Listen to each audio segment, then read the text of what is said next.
Hey guys, Smash Strength Lab, Ottawa, Ontario. I get questioned all the time, hey sir, what do you do to set up your home gym? And so I thought, well, why don't we just make a little video to make this easy on myself, to show you kind of what I would set up in my home gym. Now, I've moved since my home gym in my garage, the original lab, so I'll show you kind of the thought process I went in behind, and I'll show you some of the key pieces. Now, this is going to be setting up a home gym in under $1,200 bucks, so it's going to give or take, but this is going to be a really solid foundation for anybody that's either just starting out in lifting or a fairly advanced lifter that just wants to get going at their home. You know, you never have enough time, and you know, sometimes your schedule just doesn't run in line with what you're doing for work, and then trying to hit the gym, or say you got a CrossFit class that you got to go to, it's only at 6 a.m. and you're like, I don't have time for that today. So you can still get a good workout at your home if you have these pieces of equipment. So I'm gonna kind of demonstrate what I have here behind me, and then I'll walk you around through it, okay? So we've got a nice industrial rack. So this thing will run about, good one, about $600 to $1,000. So, you know, try to buy one that's on sale, but make sure it's a nice sturdy rack. It's really solid. I like the typical cage rack. That way you have both front and end pieces. You also have these little adjustable pins, which I recommend getting an extra one, just in case you want to do stuff outside the rack or at the same time as you're doing stuff inside the rack. You've got these little safety pins that slide in and out that can kind of prevent a bar from falling on you, key for lifting by yourself. And you also want something that you can pull against or attach stuff to, so you've got a nice handy pull-up attachment, okay? So that's the basics. You know, you want a good squat rack, okay? You also want a nice adjustable bench so that you can manipulate the bench up and down, prop the seat up a little bit, you know, so you can do incline presses. You can bring it all the way up and do shoulder presses with it, that type of thing. You can even get one that goes into the decline, although, you know, I don't do a lot of decline stuff just because it's difficult on my shoulders, but, you know, that is an option as well.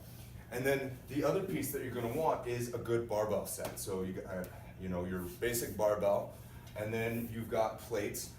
Now we'll talk about plates in a minute, but you know, this overall setup is going to cost you about $1,200 bucks. You can do just about anything on this thing. You can do squats, you can do your deadlifts inside of it, you can do bench press, shoulder press, pull-ups, bent rows, you know, all those really good basic lifts that you need to get good at to have a really effective home gym.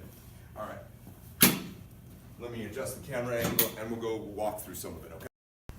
All right, we're back. We're gonna take a closer look at this rack. Okay, as I said before, we've got these nice little pins here. You can select in and out, you can adjust them up or down. So I recommend getting one with a lot of different variations just because you can do different things with different heights.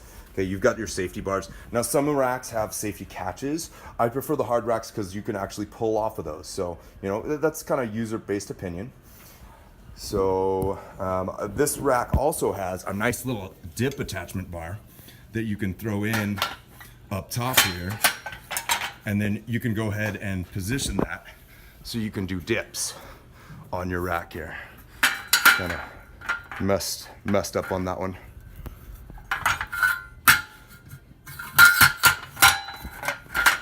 So the lock goes in place, and then we've got our dip attachments.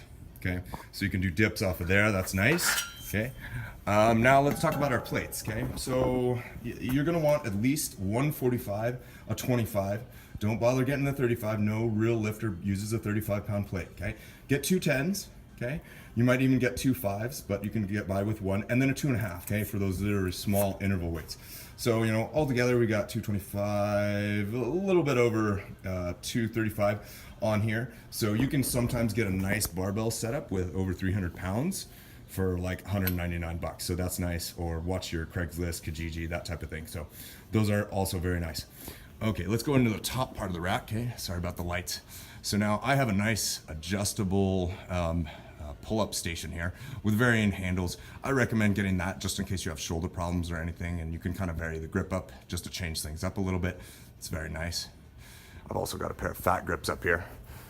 So those are good to have as well, but not necessary. So overall, that's your basic gym setup. So this rack system, yeah, probably 1,200, maybe maybe 1,300 depending on the quality of rack you get, but it's also very nice. So let me talk about a little bit of some of the extra features that I added onto this one that are kind of nice. I have a little landmine feature in here. This is a really nice feature because I can pin the barbell right in through here, and I can actually do T-bar rows right off of there. That's kind of nice. Do some commie twists. Also a very useful feature.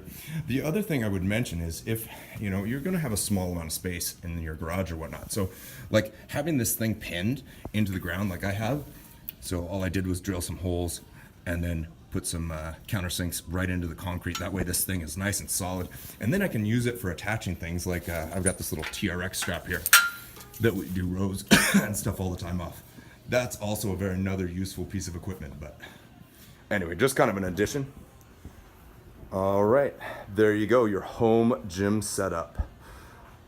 $1,200, maybe less, depending on where you get your stuff, and you can do just about anything on here. So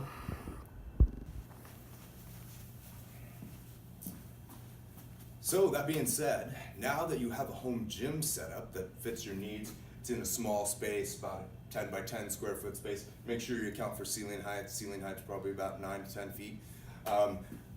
Now let's get started working out. So I'm going to be coming up with some videos later on to show you some at-home exercises that you can do on here, some at-home programming. So subscribe to my channel, check out my YouTube page, more stuff is coming. Smash the Strength Lab.